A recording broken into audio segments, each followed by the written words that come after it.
Alright, you know what this video is, no need for some long introduction. Here's my annual reminder that this is a list of my favorite songs, not what I think are the best, not what anybody else thinks are the best. These are just the tracks that I've enjoyed most this year. I made a list of all the songs that I felt like talking about right now, so that's why it's not a top 10 or a top 50. This is my very casual top 32 tracks of 2020. There's a very general hierarchy, so I love the songs at the top more than the ones at the bottom, but don't worry about placement too much. Let's do it. Kicking things off, we have We Will Always Love You by the Avalanches. Immaculate production as always, but for me, their music has always been more about the feelings, moods, and the ambiance of a given song. In this case, we have something very introspective and nostalgic. For these 3 minutes, it's like you're living in a memory. Sleep Well is an up-and-coming indie pop-rock band out of Houston, with self-deprecating lyrics like I wrecked the party again, kept wondering if my friends still love me, and then some psychedelic influences. This is an oddly hypnotic track. It puts me in a trance, and I listen to it on repeat without even realizing it. I found out about these guys earlier in the year, and they were cool enough to let me premiere the video for the song on the channel. Before you make a comment about me being biased or something, it's not that serious. I have no obligation to promote them, I just like the song a lot. After 070 Shake made her big debut to the world on Ye, I was curious about what her future would look like. Turns out she's capable of creating the same kinds of anthemic bangers on her own. This is more atmospheric than Ghost Town or Violent Crimes, but the chorus hits just as hard.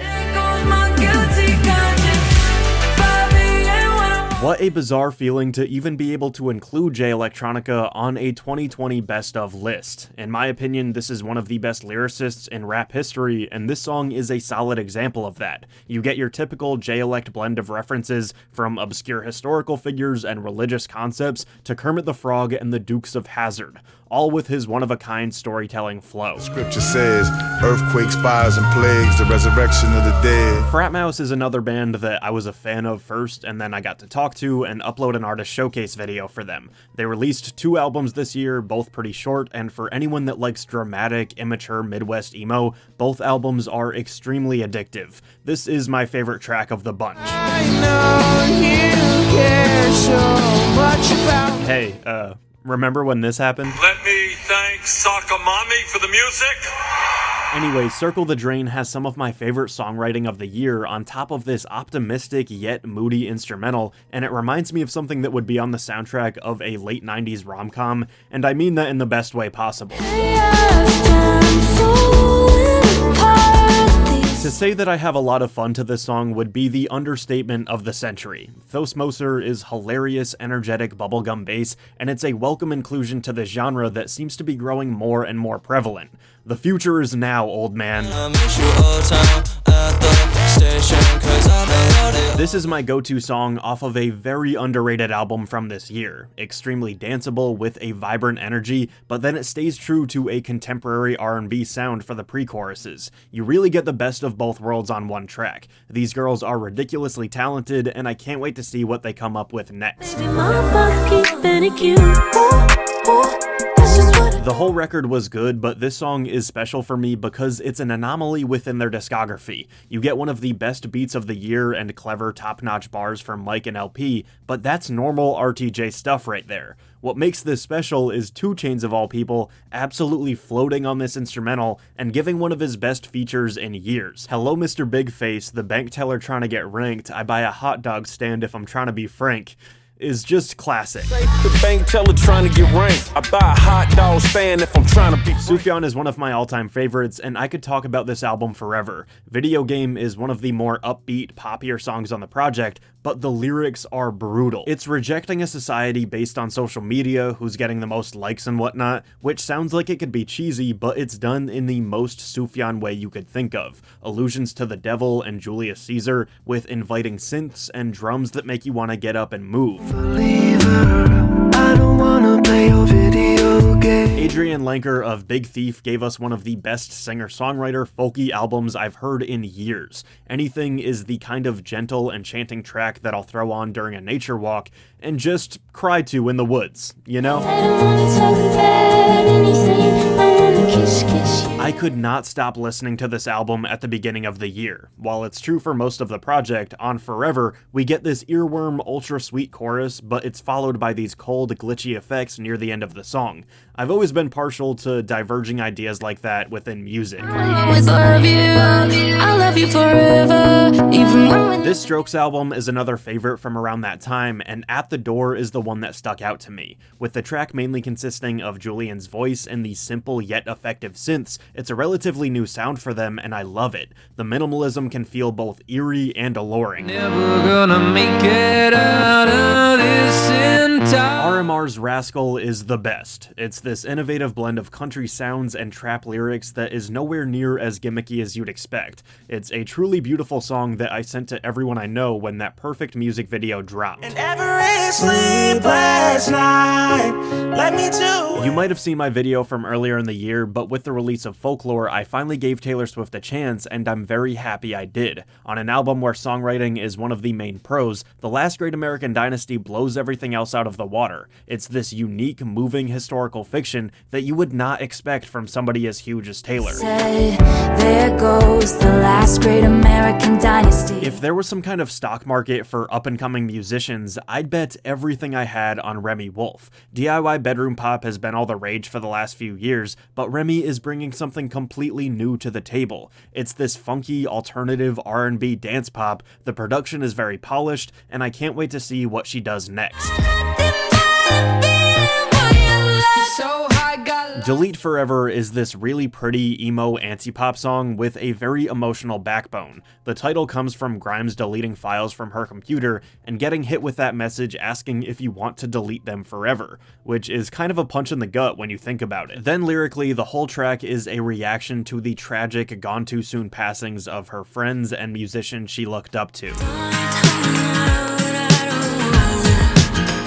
If you're gonna check out any of the albums based on my suggestions, try this one out. Gospel for a New Century is this tortured art rock song with abrasive horns that cut in and out throughout the track. Sean Bowie has this incomparable swagger, and I can't get enough of it.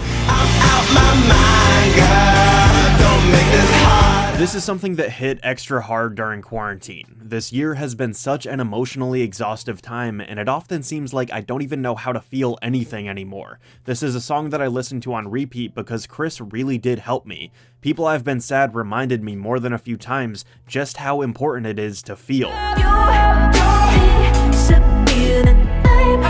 The opening track on Fetch the Bolt Cutters drew me in and made sure I wasn't going anywhere. It's crazy how Fiona can make a song feel like such a grand epic in just 4 minutes. The project is great, but I Want You to Love Me is its own complete story. It's one thing to tell a compelling narrative with words, but it's a completely different level when you can accomplish that just with how you're singing. That's how emotive she is here. The lyrics could change to complete gibberish, but I would still understand and experience that whole epic tale just with her delivery. Who wants you to win, and I've been waiting for you. Physical is a modern marvel of a pop song. I make this joke whenever I'm talking about this album, but isn't it crazy how these songs are both futuristic and nostalgic? Dua and her team captured such a specific sound with this album. It's dramatic without ever being ridiculous, energetic without ever being annoying, and more than anything, it's just so cool. If this song doesn't play in an upcoming movie during some kind of high-tech car chase, what was the point of music at all? Megan Thee Stallion has obviously been on fire for the last couple of years, and Savage was a fantastic single on its own, we know this, but somehow, someway, dream worlds collided and Beyonce hopped on the remix. I don't know about you, but it's always a special moment for me when R&B singers like her or Frank start rapping on a song, and I feel like they always do a phenomenal job. Between her flows and vocals on this, she shows her range and reminds everyone why she's one of the best performers of our time. Maybe you don't feel my pain. Please don't give me hype. Write my name in ice. Entering my top 10, add this Rena album to the list of underrated stuff that should be in everyone's end of the year list. The fun part here is that with this song, I'm equally in love with the original and this End of the World remix, and they're completely different. Bad Friend is a slower, pretty, serene ballad, and then the remix pitches up the vocals, speeds things up, and it's a full-blown dance track. Regardless of which version you prefer, both contain strong, relatable themes of friendship and the complications that come with it. I'm a best friend. While I love glitchy electronic art pop James Blake, him doing these minimalistic piano covers has become one of my favorite things in music. Godspeed is a song that he helped create in the first place, and his rendition is right up there with Frank's in my opinion. So beautiful, it'll tug at your heartstrings, and again, somebody please throw this on a movie soundtrack as soon as possible. This love will keep us from blinding with the eye. Everybody's been talking about No Time to Die, Everything I Wanted, and Therefore I Am, but am I the only one that thinks that My Future is way better than all of those?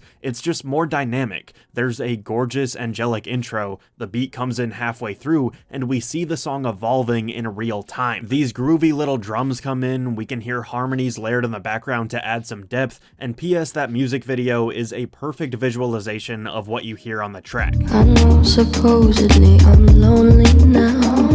Did you really think this wasn't gonna be on the list? It's instantly iconic, the chemistry between these two women is great, the bars are hilarious, and that sample couldn't be better. This was one of the biggest songs of the year, and I wouldn't have it any other way. Two talented women empowering everyone, breaking down barriers of what's quote-unquote acceptable, and breaking commercial records in the process. Hey, I got this ring. Gobble me, swallow me, drip down inside of me, quick jump out for you, let it. We've got the two funniest songs on the list back to back, and what do you want me to say? Listening to this instantly makes my day. It is so beyond ridiculous, and I can explain why in a few different ways. 1. This song was premiered during a live concert in Minecraft, and it has the lyrics to back it up. 2. The first time I heard the intro, it made me laugh so hard that I cried. 3. The actual idea of what the song's about, the stuff that's in the chorus, it's actually a pretty touching idea. And 4. This genuinely goes so hard. Okay, never mind, we have the 3 funniest songs on the list back to back to back. Most of the tracks that I have on here are kind of showy, if you know what I mean, but Dragon Ball Durag is just a subtle, catchy neo-soul song with some very charming vocals. Even with Thundercat being this bass genius and lyrics that are about as goofy as the previous entry, I just think there's something very innocuous about his whole vibe. He's so playful, lovable, always sincere, and I thank him dearly for writing my favorite ever song about Dragon Ball, cat hair, and hitting on girls.